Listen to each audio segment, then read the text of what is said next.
സലീമിന്റെ വീട്ടിൽ നിന്ന് കല്യാണമാണ്. അങ്ങനെ അങ്ങോട്ട് വന്നതാണ്. വേറെയും വേറെ കല്യാണങ്ങൾ വേറെയുണ്ട്. ഇവിടെ കുസറുവിന്റെ ഇതിന്റെ ബിരിയാണിയാണ്, നല്ല ബിരിയാണിയാണ്. ബീഫ് ബിരിയാണി കഴിച്ചു. കുസറു അരി നല്ല അടിപൊളിയാണ്, നല്ല ടേസ്റ്റ് ഉണ്ട്. എല്ലാവർക്കും ഇഷ്ടപ്പെടുന്ന ഒരു അരിയാണ്.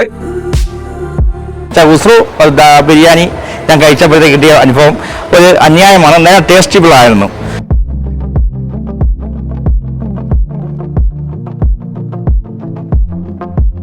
എനിക്ക് കാറ്ററിങ്ങും കാര്യങ്ങളെല്ലാം ഉണ്ട്. ഞാൻ ഉസ്രു മാത്രമേ പ്രിഫർ ചെയ്യത്തുള്ളൂ. കാര്യം എൻ്റെ ഇനി അടുത്ത 2-3 ഫംഗ്ഷൻ ഉണ്ട്. ആ ഫംഗ്ഷനിൽ ഞാൻ ചെയ്യാൻ പോകുന്ന ഉസ്രു കൈമ റൈസ് ആയിരിക്കും. കാര്യം ഇഷ്ടപ്പെട്ടത് പെർഫെക്റ്റ് ആയിരുന്നു.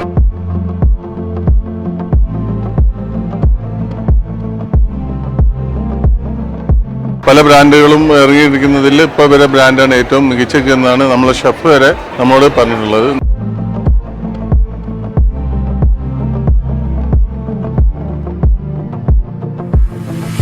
ആർക്ക് വേണമെങ്കിലും എവിടുന്ന് വേണമെന്നുണ്ടെങ്കിലും ആ അരി ചോദിച്ച് വാങ്ങിയിട്ടുണ്ടെങ്കിൽ എന്തായാലും വെറുതെ ആയി പോവില്ല. അത്രയ്ക്കും നല്ലൊരു ടേസ്റ്റാണ്.